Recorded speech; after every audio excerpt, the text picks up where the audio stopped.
Hi, I'm Graham and welcome back to Man vs Film. This is a top 10 of movies that you can watch right now on Netflix UK for the month of August 2019. So let's just not hang about, let's jump straight into these 10 fantastic movies.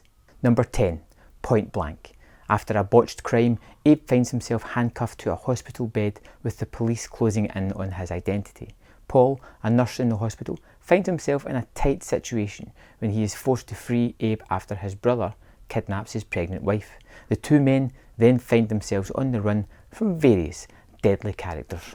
Joe Lynch has directed a couple of great movies. Wrong Turn 2, The Knights of Badassdom are both movies that I really enjoy, as well as Everly, and it was nice to see him move into something with a larger scope than these other movies. He has some great stars with him, with Anthony Mackie and Frank Grillo as the two men put together. Unfortunately, the plot is a little paint by numbers. It's a little bit typical of things that you've seen lots before, but there is some good action, there is some great interplay between the two lead characters that really is the thing that drives this tale forward. And you know what? Even though you have to disengage the brain before you sit down and watch this, for its quick runtime, it is a hell of a lot of fun. I kinda liked it. Just make sure you disengage that brain. Number 9, A Simple Favour. Stephanie is a single mother with a parenting vlog who befriends Emily, a secretive, upper-class woman who has a child at the same elementary school. They are complete opposites, but find a connection and share secrets. But when Emily goes missing, Stephanie takes it upon herself to investigate and finds out that she never really knew Emily. Anna Kendrick and Blake Lively star as the two leads in here, and again it's all about the partnership. These are two people who are polar opposites that shouldn't really get on together, but they form a bond. They start to share secrets, tell each other everything about their lives, and when Stephanie discovers that Emily has gone missing, she's looking for her friend. She's trying to find out what happened to her and discovers that maybe Emily wasn't telling her the whole truth. This is a movie, again, which you don't really need the brain for because it takes huge leaps in logic, but I really like the character of Stephanie by Anna Kendrick, who is always talking to the camera, doing her vlogs, and really brings a lot of personality to the role. It's fun, not perfect, but a pretty decent night's entertainment. Number 8, Spotlight. The true story of how in 2001 reporters at the Boston Globe investigated accusations of the Catholic priests in Boston molesting children. Following on from leads, interviews with victims, existing court cases and extensive research, they revealed decades of abuse. They also discovered that this issue was far wider spreading than they first thought. Spotlight won the Oscar. Quite rightly so. It was a terrific movie, and it's one of those stories that's really hard to believe is true, as it exposes this horrific treatment of kids by church members, and it does it through putting you into the group of reporters studying this who dedicate a chunk of their life to bring this truth out. This is a story that just keeps unravelling more and more than they expect, and just looking at them, talking to people, hitting the streets, interviewing people, getting under people's skin, talking about a subject that nobody really wants to talk to, and just bringing it out into the open. It's a kind of procedural, and it's really good at showing that aspect of reporting, as well as bringing to light something that really needed to be pushed into the current view. Number 7, Mile 22. In a visceral modern thriller from director of Lone Survivor, Mark Wahlberg stars as James Silva, an operative of the CIA's most highly prized and least understood unit. Aided by a top-secret tactical command team, Silva must retrieve and transport an asset who holds life-threatening information to Mile 22 for extraction before the enemies close in. Peter Berg and Mark Wahlberg have hit magic before. Patriots Day, Lone Survivor, and in particular Deepwater Horizon were terrific tales. Now they've moved from that kind of true life story into a fictionalised story, and unfortunately it doesn't quite work, because it's a real shame. I really hoped this was going to be fantastic because it has Iko Uwais from the Raid movies in it, and that's one character that I just love to see appearing in these westernised movies. Unfortunately, the action is a bit choppy. It's hard to tell the choreography and the geography of certain scenes because it's just a little bit too close. The story doesn't make a great deal of sense, and it feels like the first part of a tale, leaving you with more questions than answers at the end of it. Still, It does have some good action, it does have some quick moments, it is a fairly short movie, and if you just want an adrenaline kick or you feel like a bit of an action junkie movie, this should scratch that itch. Number 6, The Happy Time Murders. In sunny Los Angeles, where puppets are second-class citizens to humans, Phil Phillips, once the LAPD's first puppet police officer and now a weary private investigator, finds himself dragged into the world of mystery and murder as an unknown sadistic killer is targeting members of a popular 1980s sitcom. To have a chance at solving this baffling case, Phil must bury the hatchet and team up with his former human partner, Detective Connie Edwards. I was really quite curious about this one when I first started to hear about it. I like the idea of taking something that's predominantly for kids and putting an adult spin on it, giving that kind of fluffy characters doing things that they shouldn't really be doing. The human in tow here is Melissa McCarthy, and unfortunately the movie never quite goes as far as I hoped it was going to. It has its moments and it could have done with more of that, but more often than not it plays it just a little bit too safe, a little bit too cuddly than what it should have been. Still, it's an interesting take on that. I would like to see this kind of movie be evolved into something a little bit more pushing of the envelope. This one's still interesting enough for a good night's entertainment. Number 5, Girls Trip. 4 best friends known as the Flossie Posse have grown apart over the years, yet when one of their friends is offered an opportunity to be a keynote speaker at the Essence Music Festival in New Orleans, she decides to bring along her friends and turn her work vacation into a girls' trip. Along the way, they rekindle their wild side by dancing, drinking, brawling and romancing to excess. I was dragged, literally kicking and screaming to this movie. Nothing about it looked that it was going to be entertaining or for me. Something that I wasn't really interested in. And sometimes when you are forced to see something that's out with your comfort zone, you discover something that's terrific. Tiffany Haddish in this movie steals almost every scene that she is in. And although the movie can be formulaic and follow a certain pattern, it is riotously funny. This was hilarious in the cinema.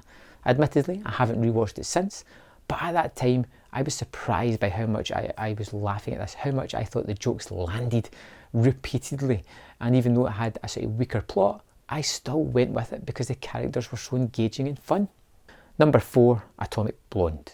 The crown jewel of Her Majesty's Secret Intelligence Service, Agent Lorraine Broughton, is equal parts spycraft, sensuality and savagery. Willing to deploy any of her skills to stay alive in her impossible mission, sent alone into Berlin to deliver a priceless dossier out of the destabilised city, she partners with embedded station chief David Percival to navigate her way through this deadly game of spies.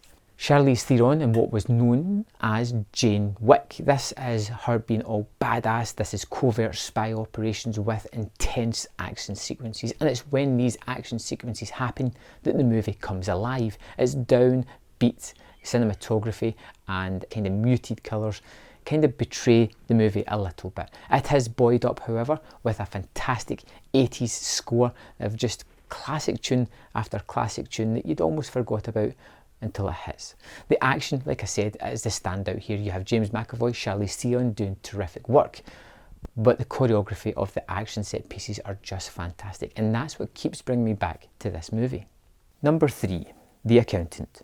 Christian Wolff is a math savant with more affinity for numbers than people. Behind the cover of a small-town CPA office, he works as a freelance accountant for some of the world's most dangerous criminal organisations. With the Treasury Department's Crime Enforcement Division, run by Ray King, starting to close in, Christian takes on a legitimate client, a state-of-the-art robotics company where an accounting clerk has discovered a discrepancy involving millions of dollars. But as Christian uncooks the books and gets closer to the truth, it is the body count that starts to rise. Ben Affleck is terrific in the role of Christian Wolff, this autistic individual who needs his routines and habits to just cope. But it's the compartmentalisation of his life which is one of the more fun aspects of it, and his ability to handle himself and foresee almost the moves of everybody else on the playing field that really set this movie alight. This is terrific again because of the action set piece, but because of the character. You are engaged, you buy into him, you like to see him on his journey, you hope he's going to do well, and when he meets and has a small connection with somebody, it's something that's really engaging with the viewer, checking out these two people having that kind of moment. terrifically understated. This is one of the movies that was great when it came out, doesn't really get talked about much, but it's really a fantastic movie. Every time I stick it on, I'm drawn into this world and I love it more and more. I really want a sequel for this one. Number 2, The Ritual. Reuniting after the tragic death of their friend, 4 college pals set out to hike through the Scandinavian wilderness. A wrong turn leads them into the mysterious forests of a Norse legend, where an ancient evil exists and stalks them at every turn. This is a terrific horror movie, one of those ones that kind of eked by at the cinema without much fanfare. You have these 4 guys who are trying to overcome a trauma in their life. A year ago, a friend of theirs was brutally murdered. They were there when it happened. This is paying respects and kind of closing that chapter of their life, doing something that he always wanted to do. Unfortunately, things always go awry as they do in these situations, and their traumas turn into an evil force that starts hunting them through these woods. It is full of really creepy and scary moments. There is one moment that when all 4 of the individuals wake up in a cabin having various different nightmares, and it is terrifying to your core. The force that is after them is a unique kind of design that I've never seen before, that is both haunting, strange, and feels very mystical at its heart. This has really good characters, a really good scare factor. The atmosphere is off the charts.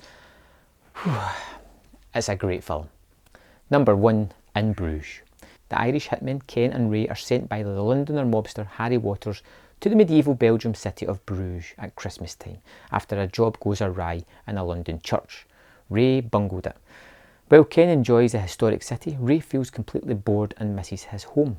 Ray meets a small-time drug dealer and crook Chloe, who sells drugs to the cast and crew of a movie that is filmed in Bruges. Harry, who has an stringent code of principles, gives Ken special orders. So Ken is played by Brendan Gleeson. Colin Farrell as Ray. Do you need any more reason to check this movie out? The screenplay and direction is by Martin McDonagh. There you go. It's perfect. It's a trifecta. You have this ridiculously entertaining black comedy, which is hilarious at moments, but is dealing with these 2 people overcoming great trauma within their lives, great grief, something that has weighing them down. Something very recent has happened to Ray, whereas Ken is more looking at his life in a whole and has regrets about the way he has lived it and how he can move on from here, how he can make amends, and he wants to do that by helping Ray, who is in this tough situation. Then it all comes out throughout the characters' interactions where they never really talk about the situations at hand, but somehow you feel as if they're getting their point across, how they're feeling in their belligerency or in their overexcitement at being in this city, the connections, the new love that can almost save these characters from the depths of their own self-hatred. In Bruges is a kind of deep movie if you want it to be, if you're willing to go with the characters and see their journey. If you don't, you're still going to find a highly entertaining movie that has laugh out loud funny in its ridiculousness and the sort of lack of seriousness in serious moments. It's a hard one to really pin down and point out, but this is a great movie. So there we have it, 10 fantastic movies for you to check out this month on Netflix UK for the month of August 2019. I hope you find something there that you really want to go and check out, or maybe rediscover a movie you'd kind of forgot about. Either way, I'd love you to hit like on this, subscribe if you haven't done so, and especially leave a comment. Let me know if there's something that I've missed off my list that should have been on there, something that I can check out and it might make it onto next month's list. Thanks for watching, and I will see you next time on Man vs. Film.